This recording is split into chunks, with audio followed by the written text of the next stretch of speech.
nuestro público que nos va a acompañar el día de hoy.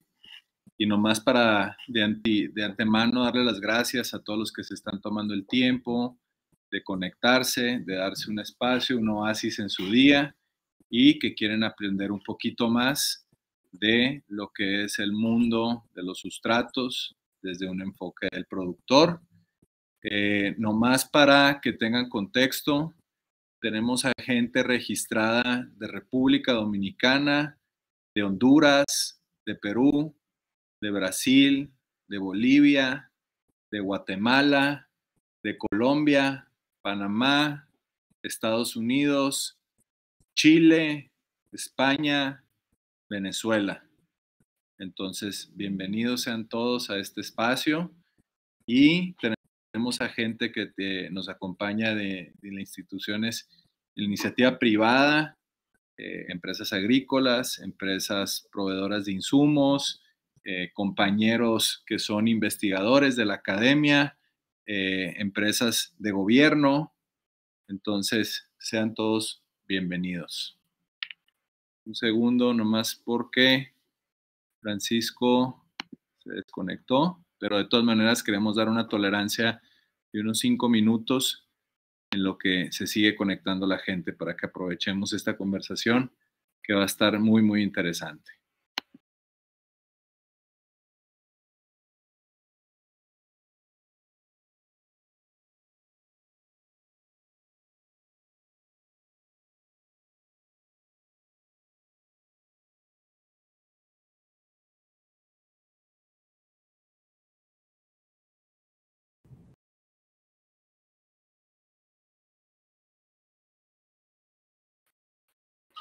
Les quiero pedir por favor que aquí tenemos en la plataforma, tenemos a su lado izquierdo una sección de chat donde los queremos invitar a todos a que nos hagan sugerencias de qué les gustaría que estuviéramos platicando en futuras conversaciones. La idea es que esta sea una conversación muy abierta y que todos tengan la puerta abierta a opinar, a expresar las inquietudes que tengan. Y en el espacio de preguntas, que pongan las preguntas que todos ustedes tengan, porque al final de esta conversación vamos a tener un espacio de preguntas y respuestas para que podamos conversar tanto con Raúl y con Frank de las dudas que tengan. ¿Sale? Nos vamos a esperar unos 3 minutitos más para esperar a que la gente se conecte.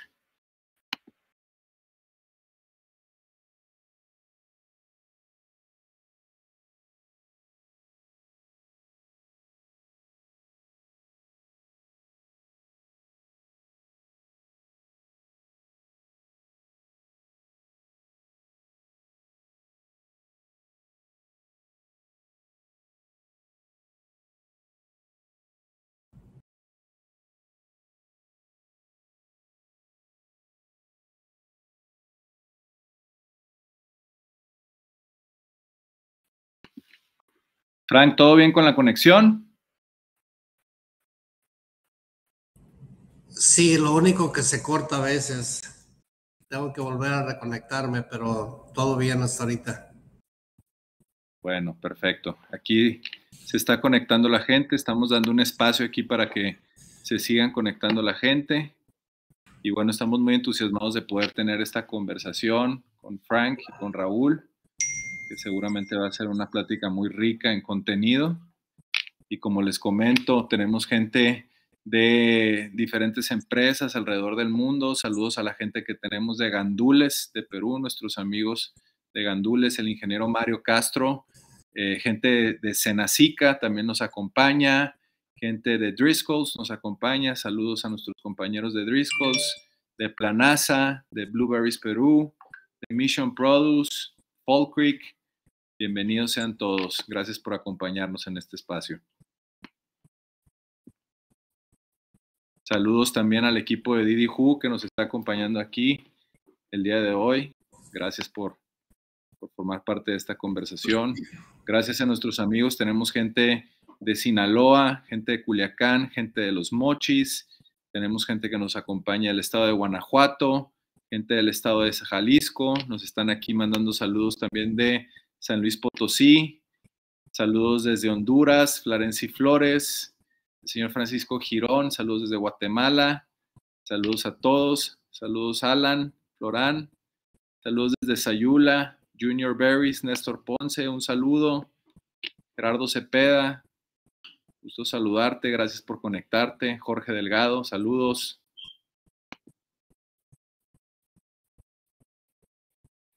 Y bueno, yo creo que ya estamos cumpliendo el plazo. Entonces, oficialmente nos vamos a ya manos a la obra, materia y la conversación que el día de hoy vamos a tener. Queremos dar una plática de sustratos, un enfoque desde el productor, desde el uso del productor, desde el enfoque del productor. Y el día de hoy nuestros expositores son el señor Frank Chávez, quien Frank es una persona que tiene más de 28 años de experiencia en los sustratos. Bienvenido, Frank. Muchas gracias por darte el tiempo y el espacio aquí de acompañarnos, Frank. Frank, además de ser pionero en la producción y en el desarrollo y en la investigación de sustratos, fue viverista con más de 500 hectáreas en el manejo en Estados Unidos. Creo que fueron 20 años en los que estuviste metidos en ese negocio. Es cofundador de Patromex, AgroHeroes, AgroCoco LLC, fundador de AgroFoods International, pionero en el desarrollo de sustratos de fibra de coco en Norteamérica y es un gran entusiasta en la investigación de los sustratos. Ha colaborado con universidades en Estados Unidos y en México, como la Universidad de Culiacán, Cal Poly, North Carolina State University, la Universidad de Riverside, la Universidad de Michigan. Frank, es un súper gusto y un placer que te hayas dado el tiempo y que nos puedas acompañar el día de hoy. Te mando un abrazo, Frank. Gracias, el gusto es mío. Gracias, Frank. Y desde aquí quiero hacer un quote que dice Frank, que hace 28 años encontré lo que ha sido la gran pasión de mi vida, desarrollar sustratos basados en fibra de coco para alimentar un mejor mundo. Lo más valioso que me ha dejado esta industria son las relaciones con la gente que me enriquecen y alimentan mi espíritu. Todavía me quedan los mejores 20 años de mi vida impulsando esta hermosa industria. Entonces Frank dice que ya encontró la fuente de la juventud eterna trabajando con los sustratos. A mis 81 años. Y todavía te quedan los 20 mejores años de tu vida, Frank. Y Raúl Mercado. Raúl es socio fundador de Mercaberries junto con su familia. Fueron pioneros en la producción de blueberries en el norte de México, en el norte de Sinaloa. Es experto en la producción en hidroponía. También tiene mucha experiencia en la logística y en el comercio internacional. Raúl vivió 10 años en China, fundó Juju Global, que se dedican a los servicios de Global Sourcing Supply, inspecciones en origen para Asia y para el mundo. Es investigador y diseñador industrial de sustratos, macetas y contenedores, tecnología en hidroponía. Tercera generación de productores agrícolas basados en Sinaloa, cofundador de Didi Who y Agrohéroes y fundador de Didi Who Global.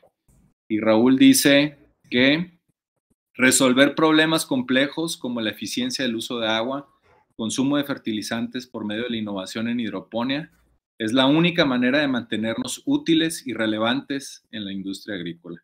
Y si no estorbamos, ¿no? Bienvenido, Raúl. Gracias, David. Un saludo. Hola, Frank, ¿cómo estás?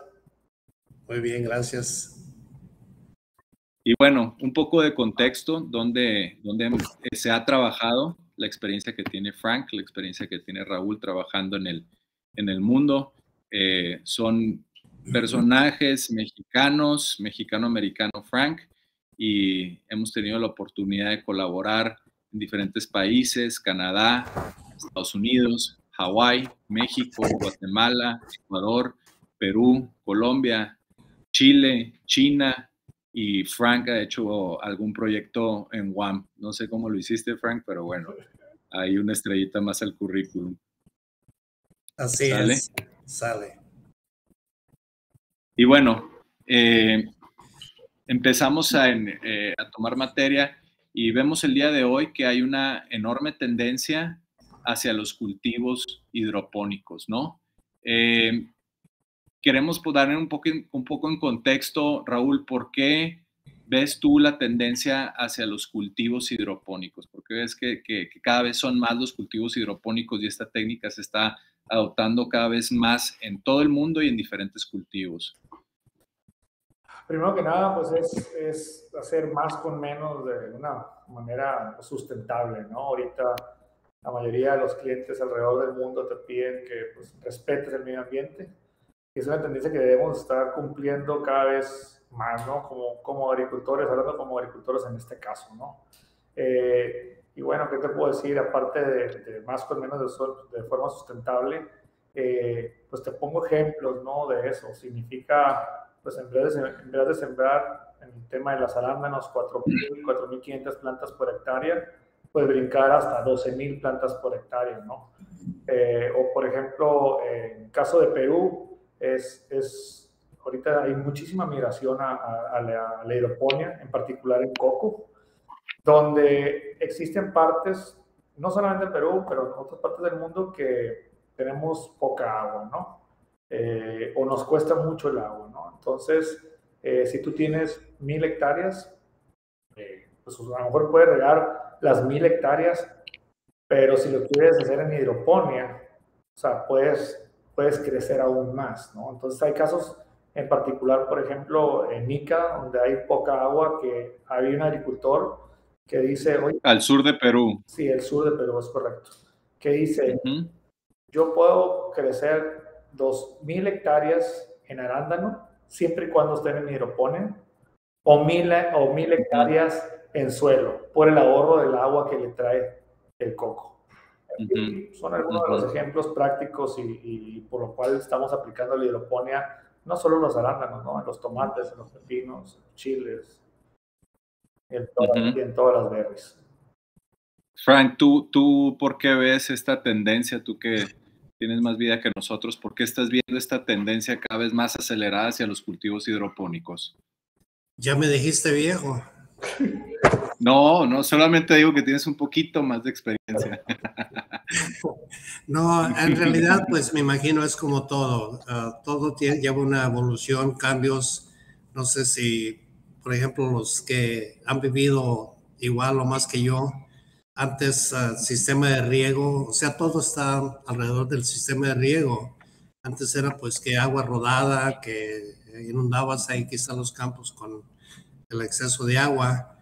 Después vinieron las presiones de necesidad de agua o sequías.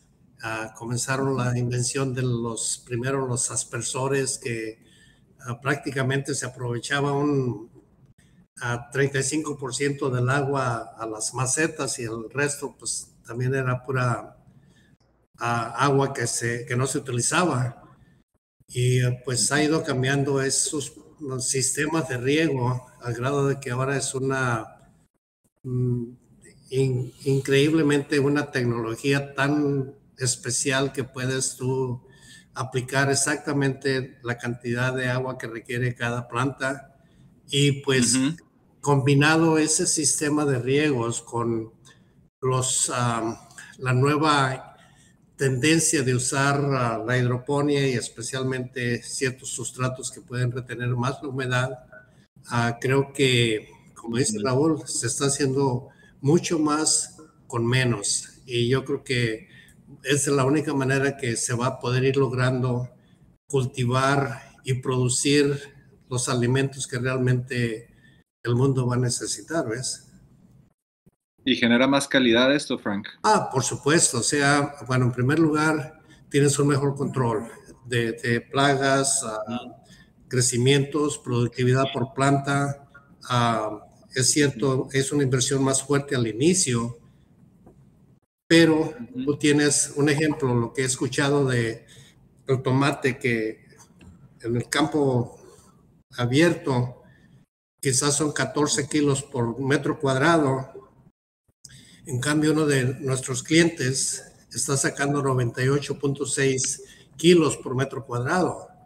Entonces, ahí puedes mirar la gran diferencia y las ventajas que tiene el utilizar estos sistemas de hidroponía que realmente están totalmente cambiando el sistema de del agricultor, vaya. O sea, es un mundo nuevo. Ya no, la agricultura no es lo que antes.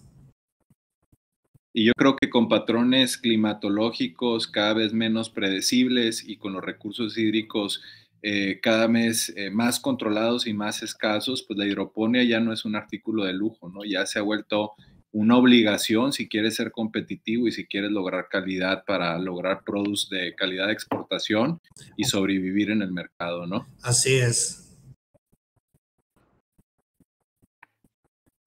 Y bueno, pues la hidroponía que se puede producir, cada vez más son los productos que se puede producir la hidroponía. Este es un mosaico de imágenes, básicamente lo que se puede producir en la hidroponía.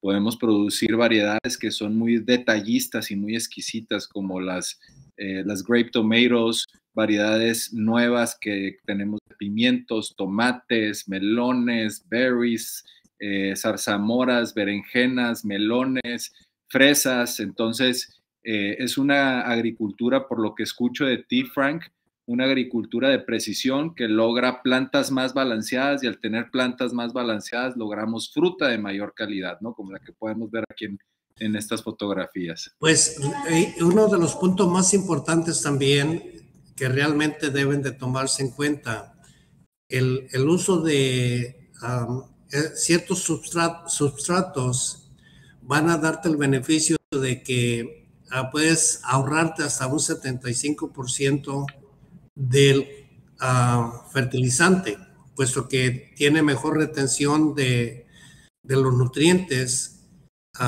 y puedes prácticamente tener un muy buen ahorro en la aplicación de los nutrientes comparado con un sistema común.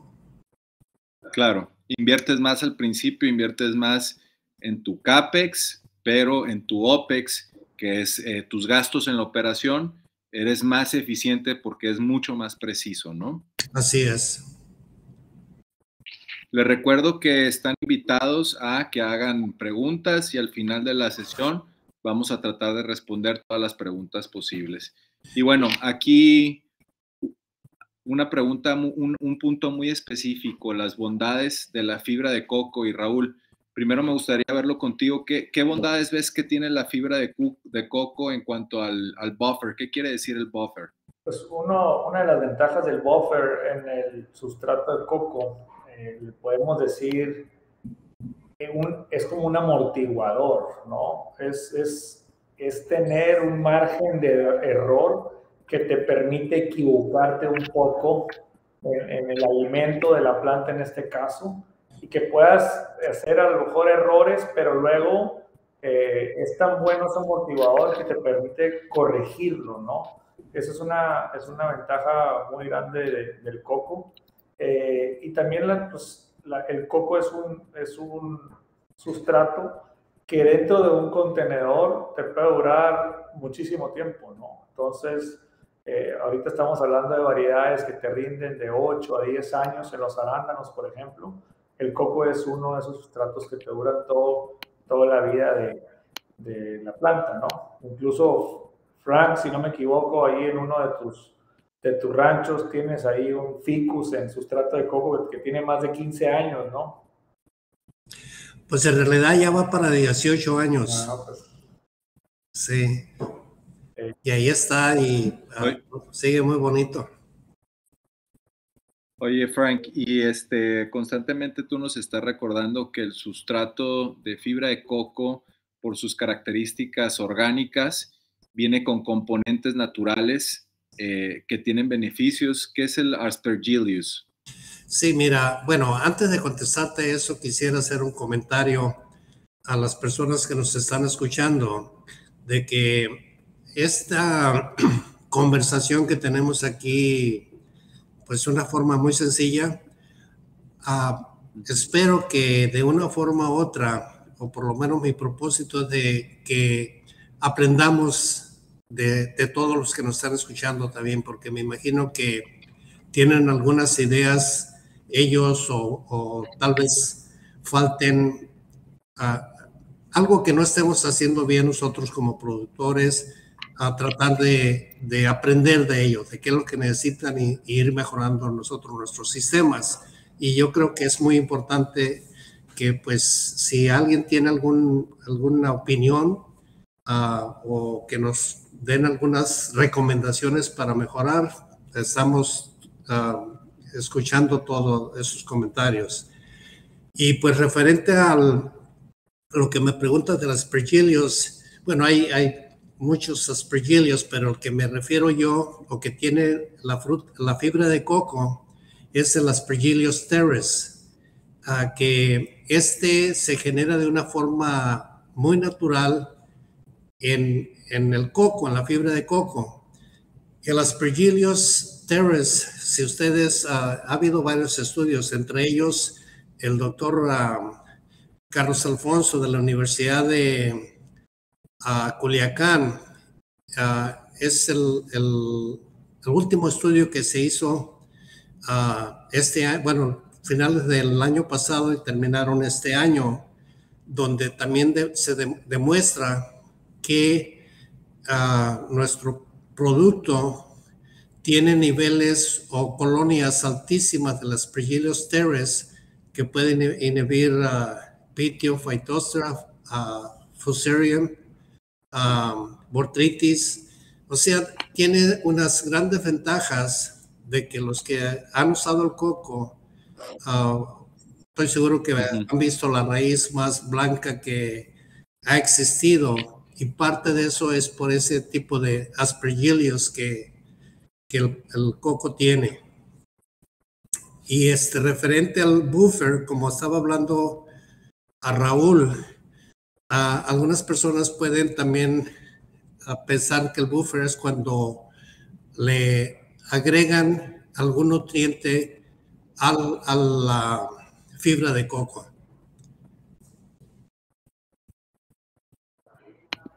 Sí, lo que te escucho, Frank, es que el sustrato de fibra de coco, al ser una materia orgánica, ya cuenta con propiedades naturales que deben de ser aprovechadas y que muchas veces en el manejo que estamos teniendo y por ignorancia y no porque seamos tontos, no las aprovechamos de origen y en los lavados podemos tender a desaprovecharlas, ¿no? Entonces, es un punto bien interesante, ¿no?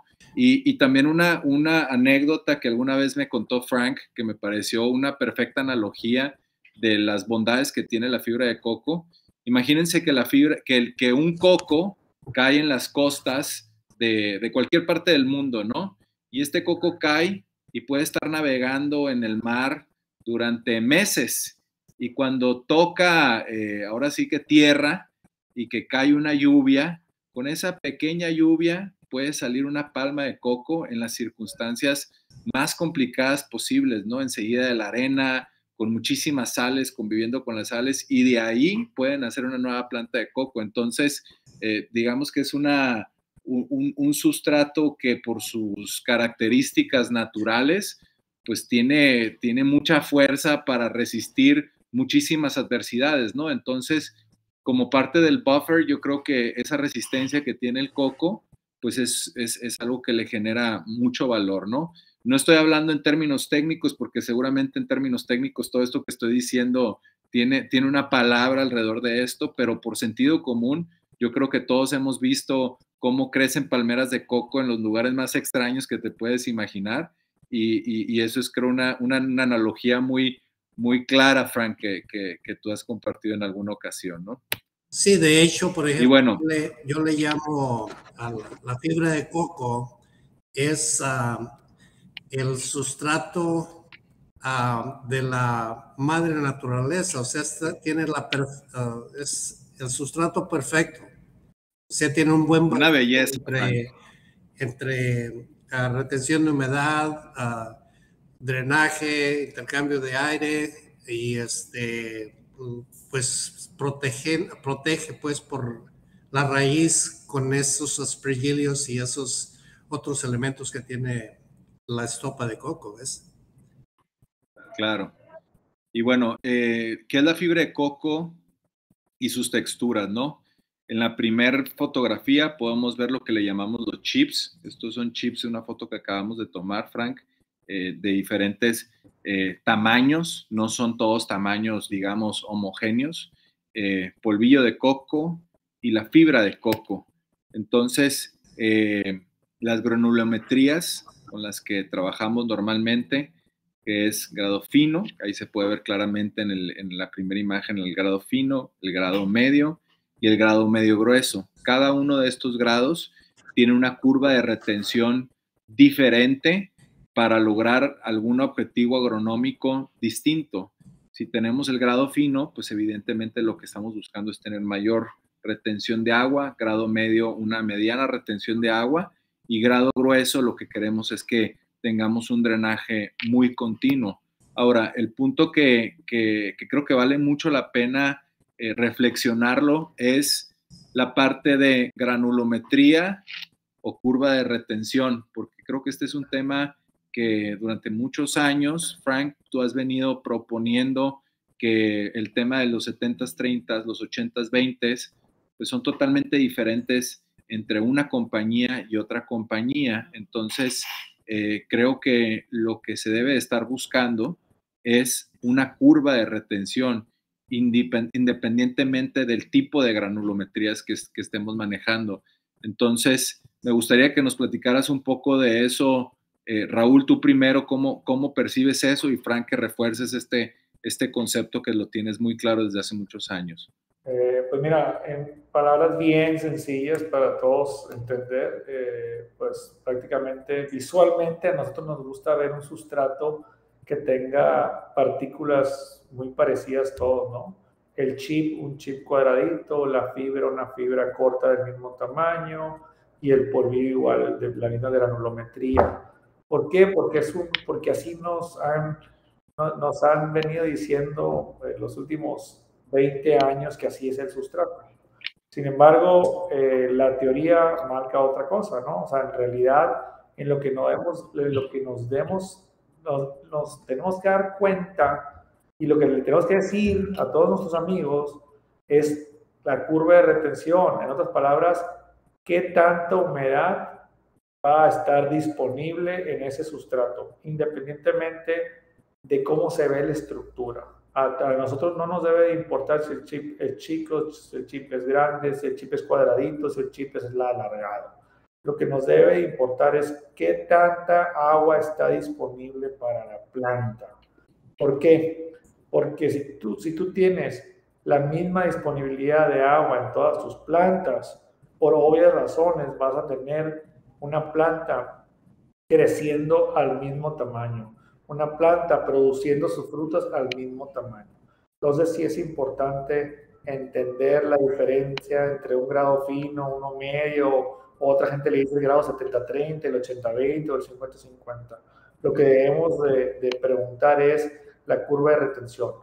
¿Qué tanta agua está disponible para esa planta? Y obviamente pues cada cultivo tiene sus características diferentes para que unas demandan más aguas que otras.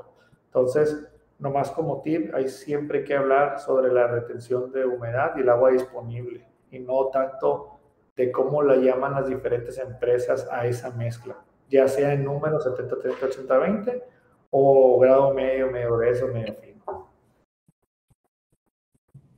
Ok. Frank, ¿cómo lo explicarías tú en tus palabras sencillas, prácticas? No, pues va a estar difícil mejorar lo que dijo Raúl, pero, o sea, en sí, como lo dicen, hay sustrato para cada planta o hay necesidad de agua para cada raíz. Entonces, aquí hay un mundo de posibilidades, porque en primer lugar, cada productor, cada crecedor tiene su estilo y su forma de regar. Los dedico que podamos responder. Entonces vamos a decir, puedes tener tú una maceta, porque tiene mucho que ver el tamaño de la maceta al tipo de producto que quieras poner en esa maceta y lo que vas a crecer en ella. Entonces, obviamente, entre más chica esté la maceta, vas a tener una retención quizás diferente que una maceta más grande. Pero siempre ¿cómo le llaman? la densidad y el tipo de planta, vamos a decir, quizás un pimiento, le gusta que pues se sature de agua, pero que drene bastante, drene rápido. Entonces ahí quizás vas a necesitar un sustrato más grueso. De lo contrario, por ejemplo, en mi mundo de ornamentales, normalmente yo ponía una mezcla, un sustrato más denso a las plantas colgantes, porque como hay más movimiento de aire, se seca más pronto. Entonces necesitaba que tenía más cuerpo. Entonces todo va a depender del crecedor, estilo de riegos o disponibilidad de agua también. Entonces, pero lo bonito es de que nuestro sistema podemos acoplar las necesidades del crecedor con las de nosotros, de producción, para estar lo más cerca posible a lo que andan buscando. Este productor que les comenté de que estaba sacando y sigue sacando estas cantidades de 98.6 kilos por metro cuadrado. Yo le pregunté, oye, ¿antes cuánto sacaba? No, pues antes sacaba 76, creo. Ahí también estaba usando un coco que no era nacional. Entonces le pregunté, oye, ¿cuál es la razón? Digo, porque hay mucha la diferencia. Y me dice, Frank, el secreto principal de tu producto es que está bien uniforme. En el sistema de riego, nuestro regador ya no se preocupa porque está uniforme el riego. Y antes que un boli estaba bien mojado, otro bien seco, otro intermedio, entonces era más difícil controlar el riego cuando hay irregularidad de los sustratos. Entonces ahí es lo más importante de la uniformidad.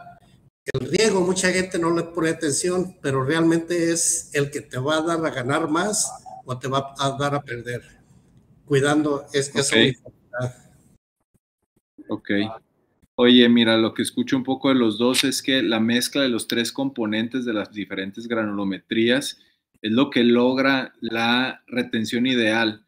No exactamente decir tantos chips, tanta fibra y tanto polvillo, sino que tú puedes jugar con esos elementos y en base a esos elementos vas midiendo la curva de retención que estás teniendo, pero pues es indiferente. No hay una receta, digamos, exacta, o sea, no es como un pastel, ¿no? Que tienes que ponerle X cucharadas de harina y X cucharadas de azúcar, sino que puedes jugar con estos elementos siempre y cuando te estés fijando en la curva de retención que estás buscando, ¿no? Entonces aquí la invitación y una de las concepciones que durante muchos años se ha tenido es que lo importante es la granulometría, que si bien es cierto que es importante la granulometría, lo más importante es la curva de retención que logre el objetivo agronómico que están buscando los usuarios, ¿no? Los crecedores, como les dices tú, Frank, ¿no?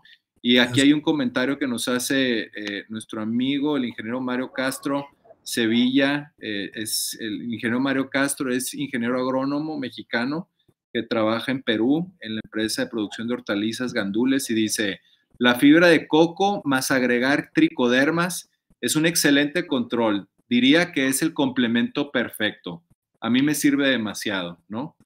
Entonces, pues, ¿qué opinas, Frank? No, en realidad estoy 100% de acuerdo con él, y es más, en uno de los estudios a un doctor de la Universidad de Michigan, él estaba muy alineado a agregar cargas microbianas en los sustratos, y él mandó a analizar nuestro producto y le encontró 3 diferentes microrrizas en nuestro producto que se están generando de una manera natural en el coco. No sé si han visto algunas fotos de, por ejemplo, de cuando estaba produciendo ahí en el vivero en California. Tengo unas fotos que pueden mirar ampliamente las microrrizas en la fibra de coco. Y entonces está... Es un buen tema para que lo conversemos y lo profundicemos en otra presentación, Frank, pero creo que es un buen tema. La realidad conocemos la superficie de todas las bondades del coco. Hay muchas cosas que necesitamos aprender de él. Perfecto. Ahora, el siguiente punto, que es un punto muy importante, Raúl, la individualización del sustrato para mezcla o bolsa. ¿Qué nos puedes decir respecto a esto? La medición de las macetas, cómo calcular el volumen requerido, ¿qué es lo que tú ves? Sin duda hemos aprendido muchísimo de todos nuestros amigos growers y también en nuestro campo, ¿no? Porque es muy fácil equivocarnos en el cálculo del sustrato, ya sea para contenedor o para bolsa. Y la verdad que depende de muchísimas cosas, ¿no? Entonces, en empresas grandes, pues imagínate, ¿no? Vamos a crecer 100 hectáreas este año por 7.500 plantas por hectárea. Y tú dices, no, pues son contenedores de 27 litros, ¿no? Entonces tú calculas, nomás lo multiplicas por 27 y por las hectáreas, 7.500 y te da, ¿no? Y bueno, pones la orden con anticipación, a lo mejor 6 meses antes, y pues y llega el producto y resulta que te faltó el 30% del producto, ¿no? Entonces ahí hay dos maneras de resolverlo. Una, le echas la culpa al fabricante y le dices, oye, cabrón, me vendiste 30% menos, ¿no? Y la otra es, no, pues es que lo hicieron mal y lo aplastaron. Entonces depende de muchas cosas, pero les voy a decir unos claros ejemplos a todos ustedes. Algunos ya lo saben, algunos no, pero es importante, ¿no? Por ejemplo, la bolsa, una bolsa de 27 litros, le puedes meter hasta 42 litros de sustrato de coco. ¿Por qué? Porque como se ve en la bolsa de abajo, las bolsas no son completamente cuadradas, son redondas. Entonces ahí le cae más sustrato. Es el primer factor. ¿Pero por qué se hacen redondas? Porque la forma de la bolsa es cónica y el plástico es delgado. Ajá. Y tiende a expandirse, ¿no? O sea, no es un recipiente rígido. No es rígido, ¿sabes? No es un balde, ¿no? Y tiende a hacerse una circunferencia. Entonces, en vez de ser exactamente un cuadro, pues tiende a hacerse redondo. Y aquí este es un claro ejemplo en la fotografía inferior del lado derecho de cómo una bolsa, que es un diseño cuadrado, se hace una circunferencia y obviamente los excesos en cada una de las paredes genera más sustrato, ¿no, Raúl? Así es. Y número 2, o sea, hay muchas cosas, pero podemos hablar media hora de esto. 1 es la bolsa. 2 es la mezcla. Tú tienes una mezcla muy fina, le cabe más litros. Tienes una mezcla muy gruesa, partículas grandes, le caben menos litros. Es lo número 2. Número 3, la gente.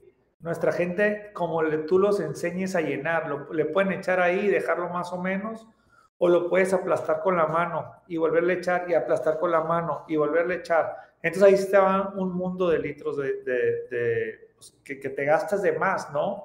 Esas son algunas cosas que en la bolsa, ¿no? Entonces en la bolsa te puedes ir hasta el 50% más, ¿no? Es increíble la cantidad de sustrato que le puedes meter. Ahora, la bolsa de 27 litros que tú le compras, la pura bolsa a un proveedor, contra otro proveedor de bolsa, aunque te digan que es de 27 litros, es diferente el volumen, ¿no? Entonces, mi recomendación es, primero que nada, voy a sembrar con bolsa, perfecto. Luego voy a comprar esta mezcla, perfecto. Número 3, hay que ir a hacer la prueba del llenado de esa bolsa. Y según sea el cálculo, dejar un rango y hacer la orden del sustrato. Si no, te puedes equivocar muy fácil. Entonces, ya me estoy alargando mucho, la bolsa le puede caber hasta un 40, un 50% más. Y en las macetas, por ser rígidas, ya depende de menos cosas. Una es qué tanto la aplastas, pero no tiene la parte, o sea, como es rígido, no pierdes tanto. Entonces, te puedes ir a un 10, 15% más. Ok. ¿Y qué quiere decir el tema del volumen de sustrato de México contra Perú? Bueno, si te refieres a las tendencias de qué tanto, del tamaño de contenedores entre México y Perú, ¿o a qué te refieres ahí? Pues básicamente tendencias en volumen de sustrato México contra Perú. ¿Cuáles son las tendencias sí, que tú ves? Definitivamente México está en la tendencia de hacer contenedores más chicos, ¿no? Contenedores me refiero a bolsas o a macetas de 25 litros. Es la tendencia. Hay algunos que 30 litros. Y en Perú venimos de sembrar hace yo creo que unos 12, 15 años máximo los primeros berries en bolsa y eran bolsas de 60 litros. Todos los primeros asesores y growers en Perú empezaron con 60 litros. Con mezclas. Con mezclas, sí, ya sea coco, con peat moss, con cascarilla de arroz, eran 60 litros. Entonces, ahí empezó a copiar la gente que en 60 litros era lo mejor, ¿no? Entonces, es difícil, toma mucho tiempo entender que no necesariamente por tener 60 litros de sustrato o mucho sustrato vas a producir más. Entonces, la tendencia en Perú son contenedores más grandes, pero antes eran 60 litros, ahorita están entre 30 a 35 litros por contenedor, ¿no? Contra 25, 30 en México, hablando específicamente del arándano. Quise hablar del arándano porque es lo que más se siembra en Perú y es fácil compararlo con lo que se siembra en México. Lo que más se siembra en cuanto a hidroponía, ¿no? Haciendo esa aclaración. Y lo otro es que alguna retroalimentación que hemos recibido de Perú es que los chefs, los growers, allá son ciclos de producción muy largos. Entonces ellos tienen la preferencia de tener mayor volumen de sustrato porque son ciclos más largos y tienen el feeling de que la planta les genera mayor rendimiento, y tenemos casos de contenedores de 35 litros, cuando en México normalmente el estándar es entre 25 y 27 litros, ¿no? Aquí queremos pasar al punto de recibir los materiales, ¿no? Frank, ¿qué nos dices del tema de recibir los materiales? ¿Qué tipo de espacio es lo que tú sugieres para recibir los materiales? Bueno, obviamente, ya sea si usan equipo como montacarga para descargar el camión y patín, o lo van a bajar a mano, pues lo más importante es de que el patio donde van a bajar el producto que pues esté limpio de maleza, que no tenga lodo, que no tenga pues nada que pueda contaminar el producto, que después puede afectar los resultados en la planta. A ver si agarran algún hemátodo o algo así que fácilmente pueden agarrarlo. Y digo, obviamente no todos los productores tienen la habilidad de tener un montacarga o un equipo que puedan bajarlo y mantenerlos en la tarima para que no peguen en la tierra. Pero sí yo les recomiendo de que si lo van a poner en el suelo, pues ya sea de preferencia, a lo mejor poner unas mantas o ground cover que le llaman, para que por lo menos haya esa pequeña separación, pero sí tener cuidado con eso. Y que no sea un suelo lodoso y que sea un espacio que preferentemente esté limpio para que no haya contaminación cruzada, ¿no? Así es. Yo aportar un ejemplo que me ha tocado ver en Perú, me ha tocado verlo en México también, en donde hacen las mezclas del sustrato o donde desbaratan el sustrato. Muchas veces lo hacen enseguida del fondo, del campo, del rancho, pues en la tierra, ¿no? Pero la tierra, no, a lo mejor no le encuentres el nemato inmediatamente, ¿no? Pero sí le encuentras que hay semillas de hierba, ¿no? Entonces de repente dices, oye, ¿por qué toda esta parte de tu sustrato tiene tanta maleza, tanta hierba? Y resultaba que el tema es que cuando tú agarraste el coco, lo pusiste en la tierra, lo revolviste, lo metiste en los contenedores y literal, importaste maleza, semillas, ya con el agua, pues la maleza ya sabes que se da muy fácil. Entonces sí es importante poner, como dice Frank, un plástico, un ground cover, un lugar con cemento. Buenas prácticas para recibir el sustrato. Se nos cayó Frank. Frank está de regreso. Bueno, Fran, nos está sacando un susto, pero lo bueno es que sigues aquí. Hidratación adecuada del sustrato. Raúl, ¿qué nos puedes platicar de este tema? Porque este es un tema que creo que tiene muchas opiniones. Hay gente que lo hace de alguna forma, dependiendo del tipo de sustrato, hacen algún tipo de aplicación. Me gustaría mucho que tú dieras tu punto de vista y, Frank, que tú lo complementaras con el de Raúl, que pues, lo bueno aquí es que no todos tenemos que estar de acuerdo, independientemente si trabajamos juntos, pero todos tenemos experiencias diferentes, ¿no? Entonces, ¿qué nos puedes decir, Raúl? Pues sí, a veces en algunos casos se vuelve complicado los retos a la hora de hidratar un sustrato, ¿no? Muchas veces es sencillo, pones las piquetas o pones las mangueras de riego y en 2, 3 días ya tienes completamente hidratado el sustrato. En algunas ocasiones duras hasta 2 semanas hidratando el sustrato, ¿no? Una de las cosas más comunes que pasan a la hora de hidratar el sustrato es que tú inyectas las mangueras, las piquetas, los tubines en el sustrato y haces pulsos, ¿no? Entonces dices, no, pues lo voy a dejar toda la noche regando, pero regresas el siguiente día y bueno, pues nada más se hidrató una parte del sustrato, o vuelves a dejar otro día, y así pasa, te puedes pasar 2, 3 días haciendo lo mismo y no se hidrata el sustrato, ¿no? ¿Qué es lo que pasa? Es que internamente en el contenedor o la bolsa del sustrato, al tú regar mucho, se hacen unos canales internos.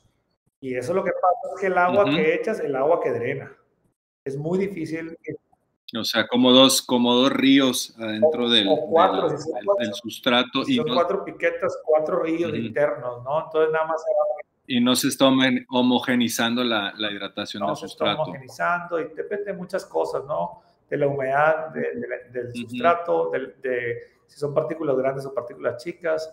Entonces, algunos de los tips que usar es hacer en ocasiones pulsos largos y en ocasiones también hacer pulsos cortos, mezclarlo y no hacerlo seguido toda la noche. Puede ser en unas partes del día y otras en la noche. Después puedes jugar y mover las mangueras o las piquetas.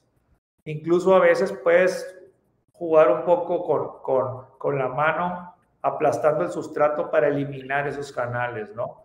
Entonces, son algunos tips que se usan. Sí, a veces tenemos retos y se tienen que utilizar en algunas ocasiones agentes humectantes, básicamente pues, alcoholes.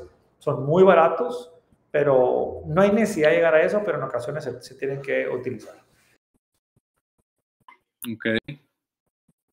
Frank, ¿qué nos platicas de tu experiencia respecto a el tema de la hidratación? Pues miren, todo lo que dice Raúl referente a la granulometría. Sí, referente a la granulometría, entre más denso sea, más fácil se va a humectar, entre más grueso, más retos van a tener.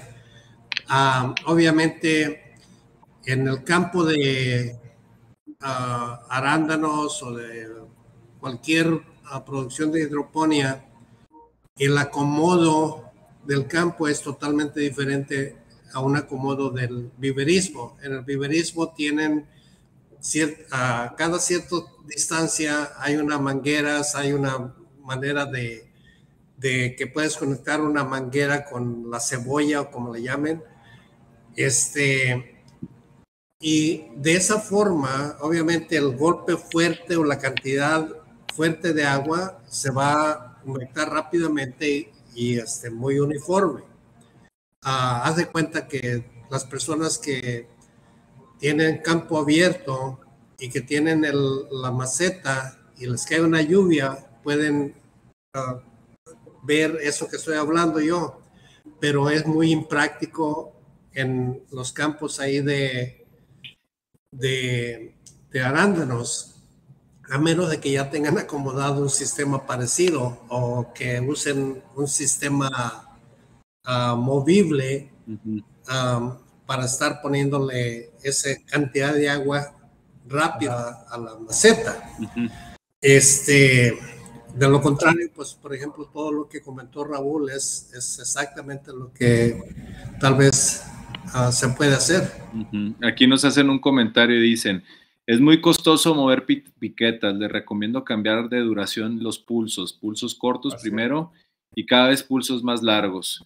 Ese es un buen punto, pero pues también yo creo que cada chef, cada grower tiene una opinión de cómo hacer las cosas y ya son manejos muy particulares y desde su experiencia y el tipo de cultivo uno tiene que hacer uso de las diferentes herramientas que tiene en la mesa, y algunos decidirán poner un agente humectante si están viendo complicaciones en la parte de la humectación, o mover las piquetas o hacer este tipo de técnicas, pero el tema es que no hay una fórmula correcta porque estamos tratando con un activo biológico, y al ser un activo biológico pues puede tender a venir un poco digamos humectado de origen si viene en temporada de lluvias o si viene muy seco. Entonces son diferentes retos los que tenemos que superar, ¿no?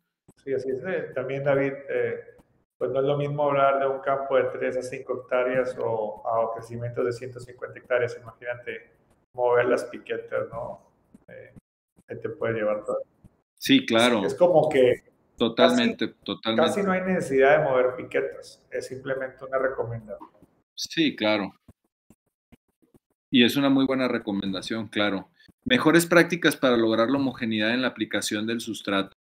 Raúl, me gustaría que nos dijeras desde la parte del usuario, mejores prácticas, y desde la parte de la fabricación, Frank, que nos des las mejores prácticas. Raúl, platícanos desde la parte del usuario, las mejores prácticas para la homogeneidad. A ver, aquí también son recomendaciones y tips que he visto no solo en México, en otras partes del mundo, con nuestros amigos growers.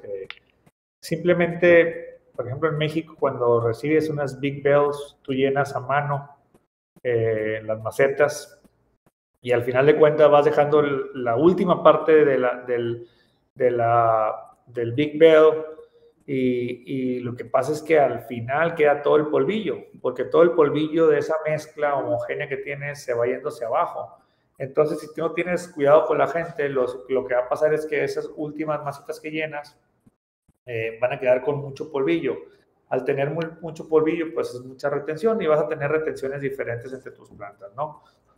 Ese es un tema que pasa.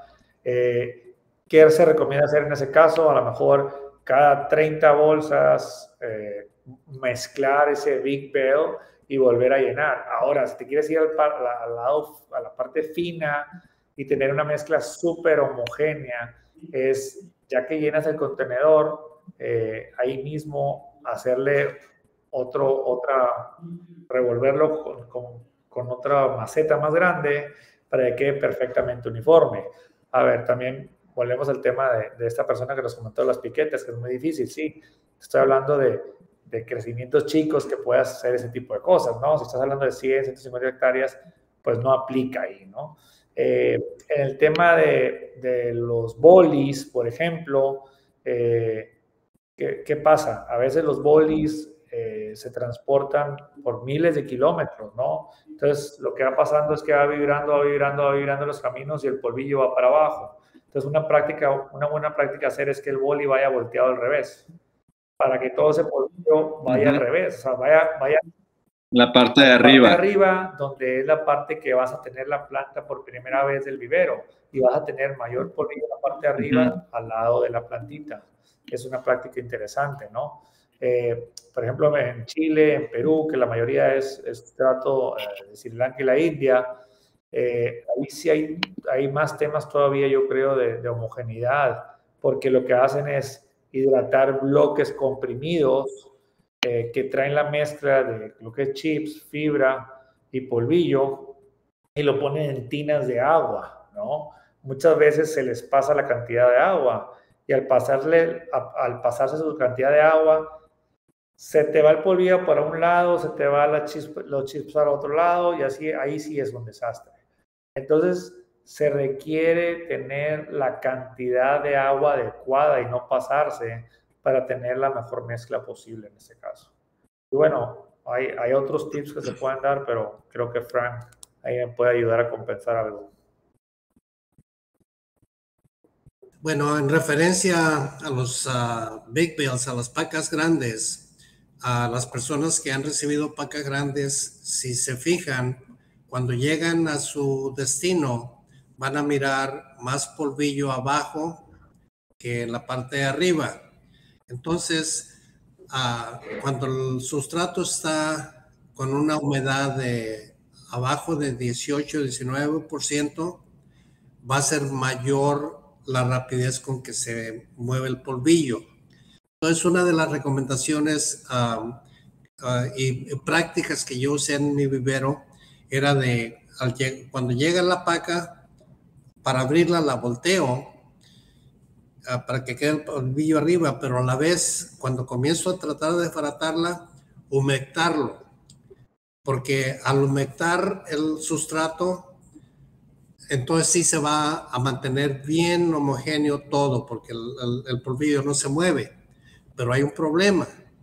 Cuando ustedes lo humectan, va a crecer el peso del sustrato, y si van a mover las bolsas de distancias lejanas, el empleado se va a cansar. Entonces, digamos, hay quizás una ventaja por un lado y desventaja por el otro, pero esa sería una de las prácticas más sencillas de mantener la homogeneidad en el sustrato. Obviamente, entre más fino está el sustrato, vamos a decir, el grado fino, ese no vas a tener el problema de la separación, pero el grado grueso es el que vas a ver más esa situación. Entonces, como le digo, hay pros y cons en el tipo de granulometría que vayan a usar ustedes en su proyecto.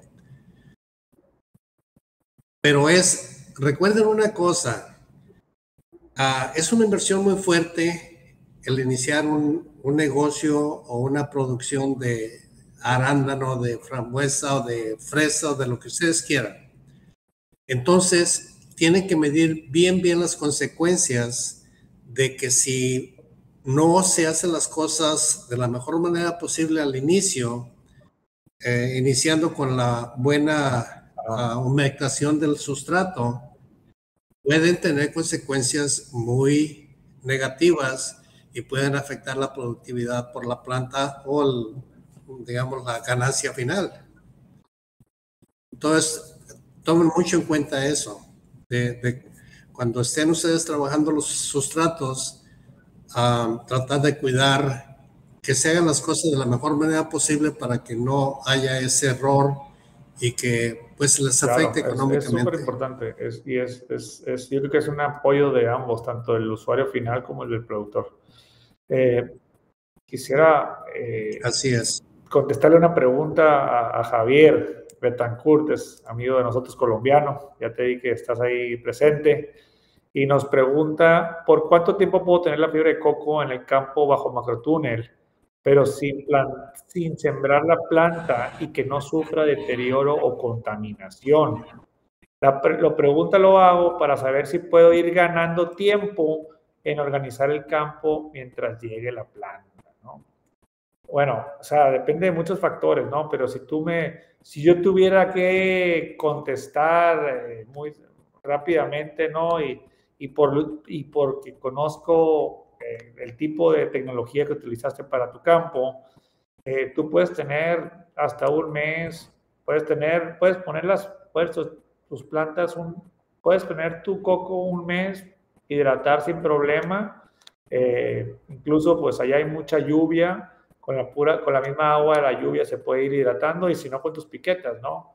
Lo que sí no puedes tener es el sustrato por 6 o 8 meses, ¿no? Porque una vez que el sustrato ya esté hidratado, ¿no? Cuando dejas de hidratarlo, pues lo vas a secar, y volver a hidratar a veces cuesta mucho trabajo. Entonces yo creo que un mes antes sería lo ideal, ¿no? Sabiendo cuándo van a llegar tus plantas. ¿Qué opinas tú de eso, Frank? Bueno, de nuevo, o sea, para mí el sustrato, la fibra de coco es como el vino.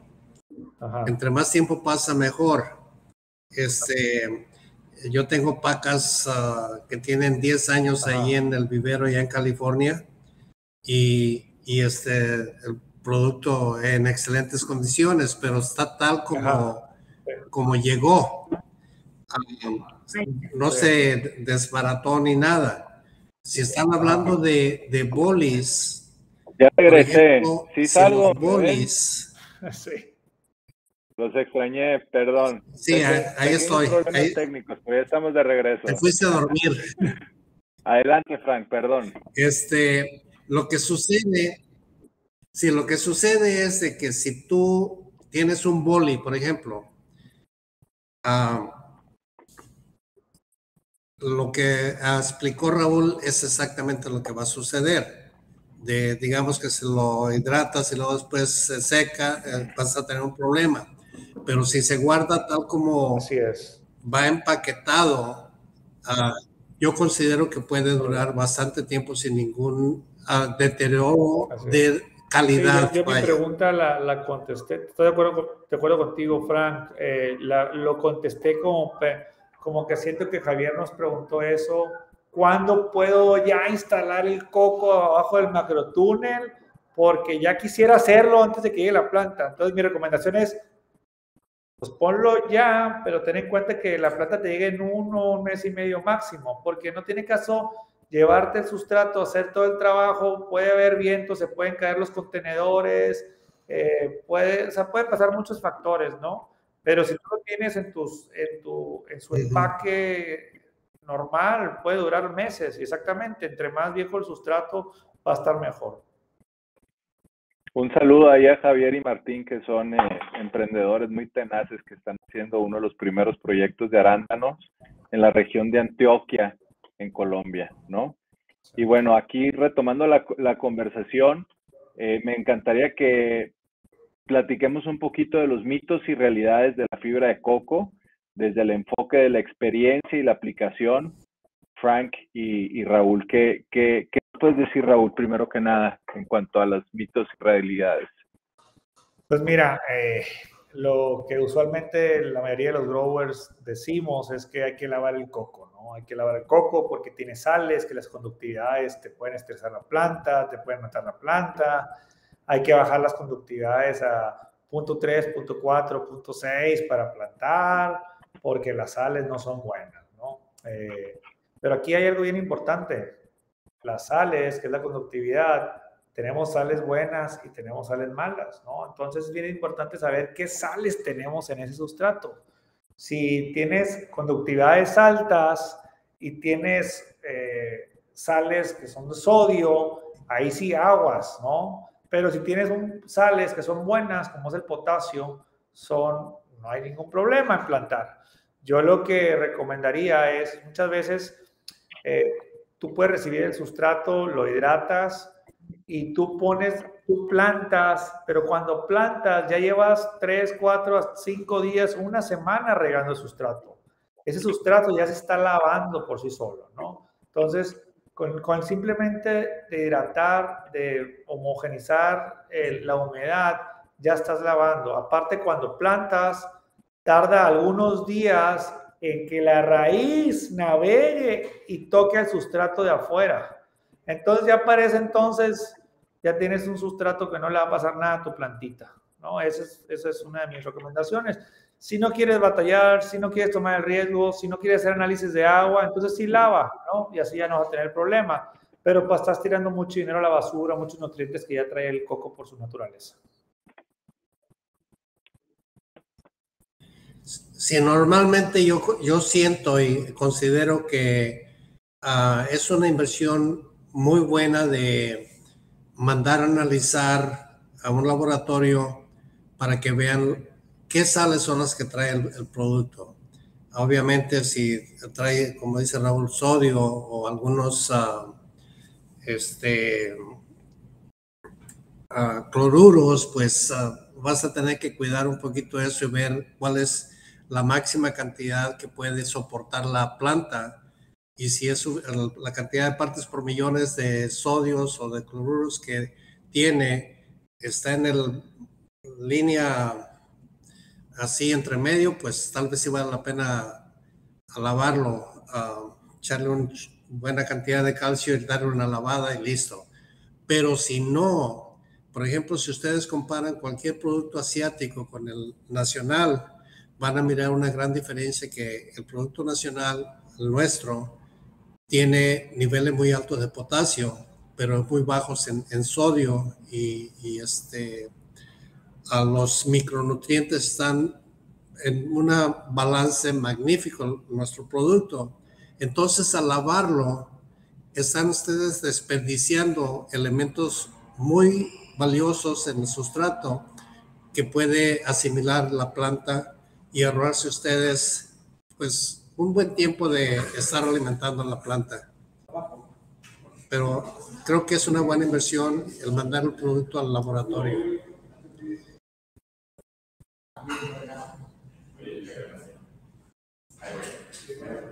No se escucha.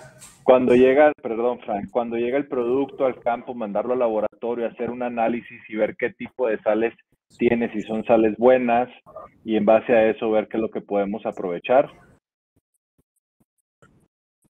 O simplemente, digamos, nosotros podemos hacer eso y, digamos, si a un cliente que está comprando unas buenas cantidades, nosotros mandamos a analizarlo y le mandamos con la orden los análisis que tienen ahí. Ok, perfecto.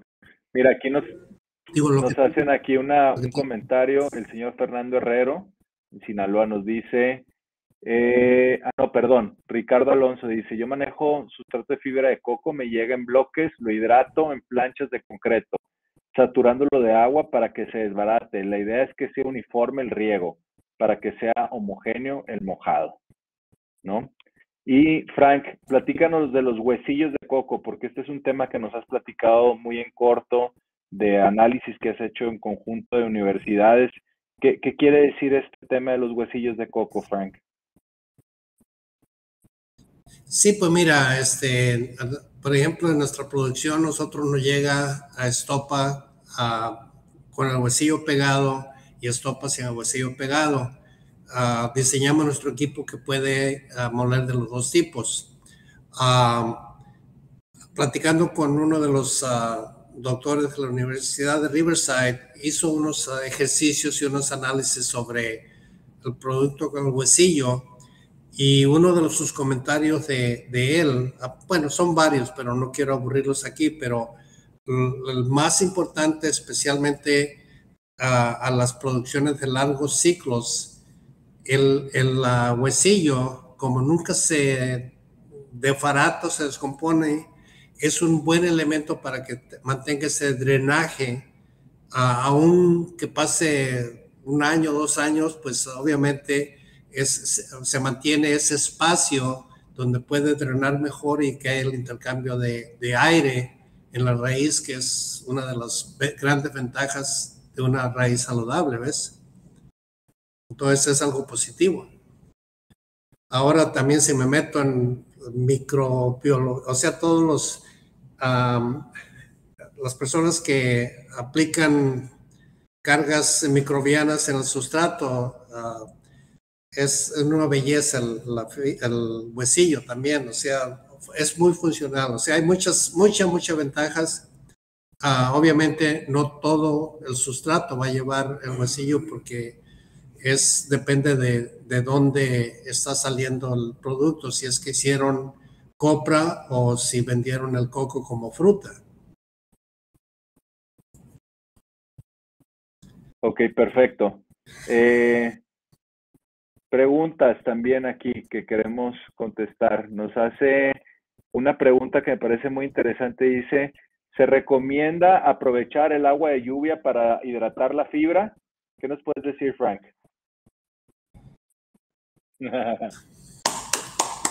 No, es una belleza, claro. O sea, no hay mejor agua claro. que la de lluvia. Entonces, la fibra de coco, el mejor amigo para el productor es la lluvia. Para nosotros es nuestro enemigo, porque es muy difícil, pues, producir la estopa cuando llueve claro, mucho. Claro, en el momento de la hidratación es muy bueno. Es un elemento muy de acuerdo. Muy, el muy señor bueno. Juan José Corona Martínez. Luego nos preguntan, Raúl, creo que esta es una muy buena pregunta para que tú la respondas. Dice, ¿se puede planear de alguna manera el abasto del sustrato para los campos agrícolas para evitar quedarnos sin material. ¿Cuál es tu recomendación respecto a esto, Raúl?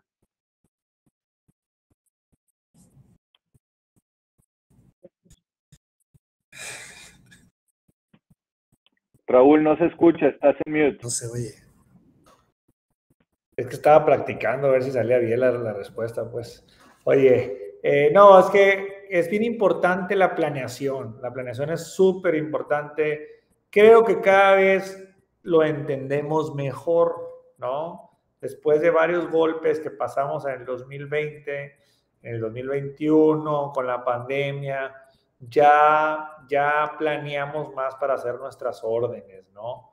Pero te hablo que si hace 2 años estabas en 2 meses, 3 meses era la planeación, yo creo que ahorita lo mínimo requerido para planear la compra de un sustrato, lo mínimo es 6 meses. Si lo puedes hacer 8 o 10 meses con anticipación, vas a tener sustrato a tiempo y mejores precios. Entonces, cierro. Independientemente, yo agregaría ahí que independientemente de, o sea, cuál sea la preferencia del productor, de dónde venga el origen del sustrato, pues las condiciones actuales en el mundo geopolíticas son tremendamente inestables, ¿no? O sea, no sabemos qué puede pasar en un mes, la situación de la guerra que está en Europa, la situación política tensa que existe con China. Entonces, todo lo que podamos hacer con tiempo y avanzado, pues obviamente es vaya la redundancia, un buffer para poder garantizar la viabilidad de nuestros proyectos agrícolas, ¿no? Aplica para todos, ¿eh? Para el sustrato de origen de Brasil, o el sustrato de origen de México, el sustrato de Asia, 8 o 10 meses, yo creo que aplica muy bien. Yo en particular, ahorita estamos hablando mucho con Frank del sustrato de México y Frank, ¿qué te puedo decir, no? Hay ocasiones que no podemos apoyar a nuestros amigos growers a poder atenderlos incluso hasta un año anticipado, ¿no? Porque hay demasiada demanda, problemas logísticos por todos lados, no solamente internacional. Entonces yo creo que 8 a 10 meses estaría lo ideal, ¿no, Frank?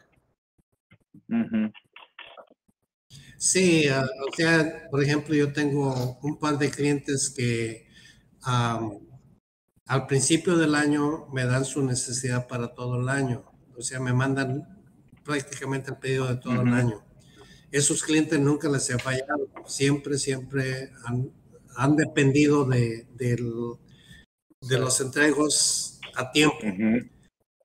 Obviamente, en los últimos 2 años ha habido un crecimiento muy fuerte de la demanda de producto nacional y pues nos agarró un poquito fuera de onda, que no teníamos quizás la capacidad de que ahora estamos teniendo, y especialmente la temporada de lluvias pues son retos como quizás cualquier productor, pero estamos ya trabajando muy fuerte, inversiones fuertes para, espero que el próximo año tengamos unos resultados más positivos, de que haya ese concepto de entregarle al productor lo que necesita en los tiempos que necesita, sin ningún atraso de 1 semana o 2 semanas, sino que vaya bien. Pero es importantísimo, ya dijiste, Frank, la planeación. Ya dijiste, te estoy grabando, te voy a poner esta grabación cuando tengamos esta conversación, Pero sí, o sea, yo creo que... I have no idea what you're talking about.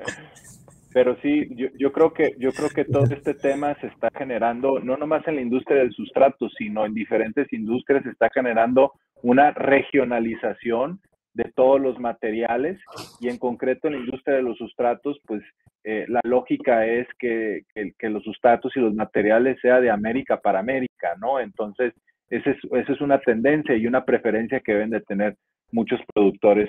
Frank, aquí nos hace una pregunta el señor Néstor Ponce. Dice, después de hacer un lavado de sustrato antes de trasplante, ¿qué electroconductividad y Na son los ideales para iniciar la actividad? Wow. Yo pienso que tiene mucho que ver el tipo de cultivo, pero digo, obviamente, como le digo, el único cuidado que deben de tener es en los niveles de sodio, que es lo más crítico Sí. para la planta, porque el exceso de potasio, que es para mí, si tú haces un ejercicio donde mides la conductividad y que la conductividad es, vamos a decir, 1.8 o hasta 2.4 o 5, el 90% de las sales solubles es potasio, por lo menos en nuestro producto. Ahorita en tiempo de lluvias, la conductividad es 0.9. O sea, pues está listo para, sin tener que lavarlo los que lo laven, ¿ves? Pero yo siento que depende de la planta, pero según un doctor especialista en los sustratos, dice cualquier producto que sea arriba de 3, no lo recomiendo. Cualquier producto de 3 para abajo, recomiendo. Pero de nuevo, si la mayoría es sodio, cuidado. Es lo único. Cuidar. Aquí tenemos otra pregunta súper interesante que nos hace Alan Andrés Florán Bautista. Un saludo, Alan. Dice, ingenieros, buenas tardes. ¿Qué efectividad tiene el polvillo de coco sustituyendo al peat moss, o sea, la turba, en creación de plántula o cepellón de berries, específicamente para fresa? ¿Qué tanto la recomiendan? Muchos saludos. Frank, ¿qué mejor que tú que respondas eso? Mira, el peat moss tiene muchas propiedades químicas que no tiene el coco. O sea, el peat moss en primera tiene niveles un poquito más altos de nitrógeno. El coco es muy, muy pobre en el nitrógeno. Entonces, pueden tener un crecimiento precioso, muy, muy, muy especial la fresa en el sustrato de coco en el grado de germinación, y van a tener una mega raíz, pero tremenda, crecimiento de la raíz. Pero si no le aplican, ya sea algún, vamos a decir al principio, 75 partes por millón de nitrógeno foliar o ir subiéndole conforme va creciendo la planta va a estar amarilla, aunque la raíz está tremendamente saludable. Entonces, hay una deficiencia ahí del coco en contra del peat moss, pero el aspecto de, vamos a decir, ahorita todos los que están usando la fibra de coco para crecer hidropónicamente y compran el cepillón en peat moss, van a perder a veces hasta una semana para que la raíz empiece a hacer ese cambio de un sustrato que es diferente que el otro.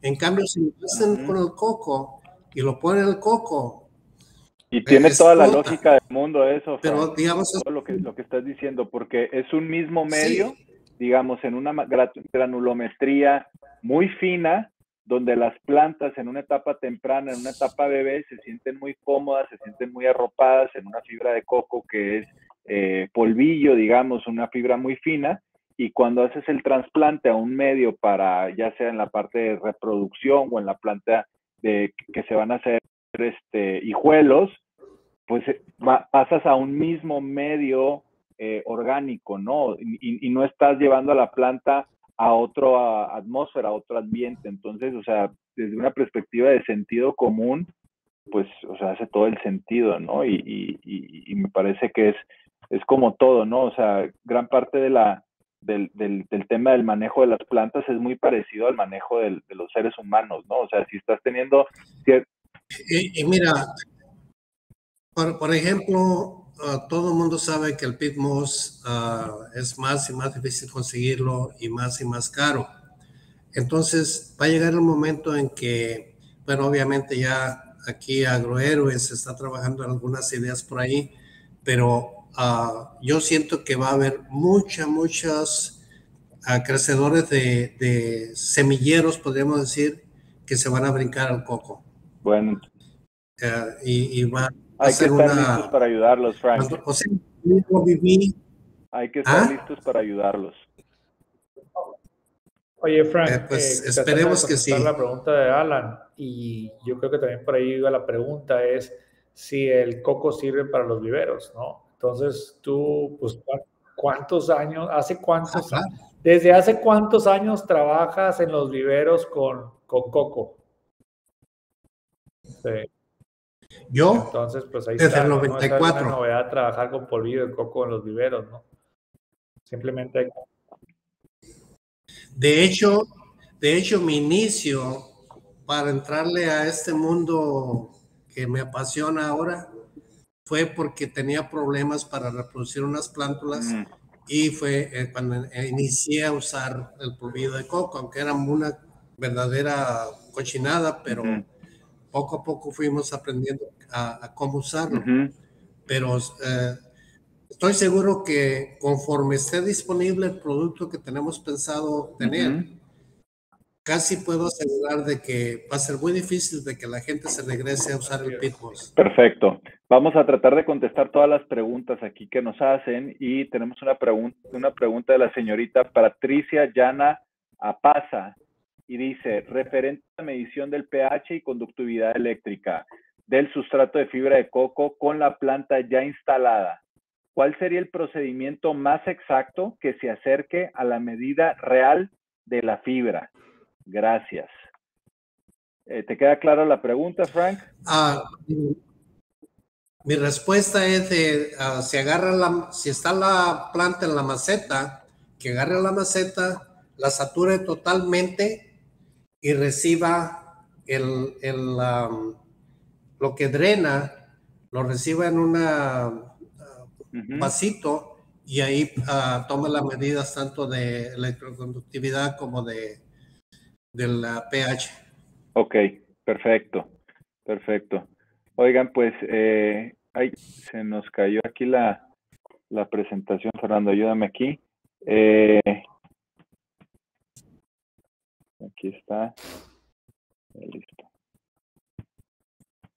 Se ve la pantalla. Bueno, pues esas son algunas de las preguntas. La verdad es que ya nos estamos pasando un poco del tiempo, ya llevamos más de la hora.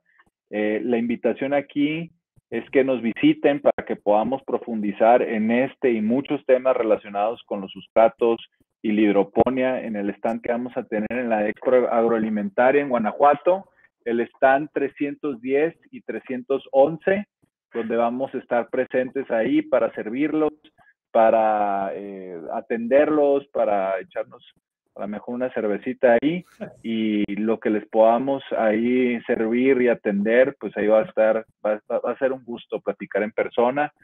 De verdad esperemos que les haya gustado muchísimo esta conversación. Frank, muchísimas gracias por toda la preparación y la experiencia y el tiempo que te diste en esta plática. Y Raúl, igualmente, muchísimas gracias por la disponibilidad. Aquí un saludo a Salvador Álvarez, don Chava, muchísimas gracias por haber estado aquí en este seminario desde Tamazula, Gordiano, Jalisco. Karim Reyes, gracias a todos. Un saludo, Salvador. Saludos, Chava. Javier, aquí nos haces una pregunta, eso ya en individual te lo voy a contestar. Muchísimas gracias por tomarte el tiempo. Y bueno, la verdad es que hace mucho que teníamos ganas de darnos este espacio, platicar con Frank. Frank tiene muchísima experiencia en el tema de los sustratos y no nomás en el tema de los sustratos, tiene un enfoque desde grower como viverista y debemos de, ahora sí que Frank, de abusar del conocimiento y de la experiencia que tienes, porque les quiero compartir que Frank no nomás es especialista en el tema de la fibra de coco, sino que Frank tiene mucha experiencia también en el tema de las compostas y en el tema de la reproducción de plantas. Entonces, podemos hablar de una variedad de temas muy, muy amplios aquí con Frank Y de nuevo, Frank, muchas gracias. Raúl, también muchísimas gracias por tomarte el tiempo y ayudarme a preparar esta presentación, darnos las ideas de los temas que queremos platicar.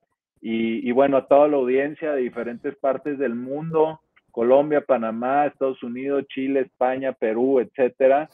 La verdad es que qué fregón que podamos tener este espacio y en un espacio de 1 hora poderle hablar a tanta gente en tantos países, gente entusiastas. De verdad no hacemos este espacio más que para conectar con la gente, tener un espacio, un diálogo directo, y si les podemos generar valor o se entretuvieron o lo que sea, pues es un placer servirles a todos, ¿no? Entonces, si tienen hay un área de chat aquí, si quieren, por favor, poner algún tema que les interese profundizar, ahí con muchísimo gusto lo vemos, lo analizamos, y lo que sí les podemos garantizar es que les vamos a echar muchísimas ganas para prepararnos, seguir aprendiendo, y como dice Frank, seguir trabajando muy duro para estar a la altura de los retos que está la horticultura a nivel mundial y poderles ayudar con sus materiales para seguir alimentando al mundo. Entonces, Frank, unas palabras que quieras dar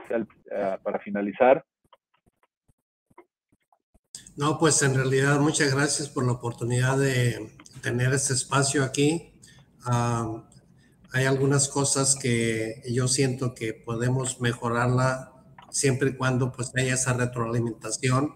Creo que puede ser un gran beneficio para todos, porque nos va a ayudar a nosotros, aprendemos de ustedes y podemos dar mejor servicio.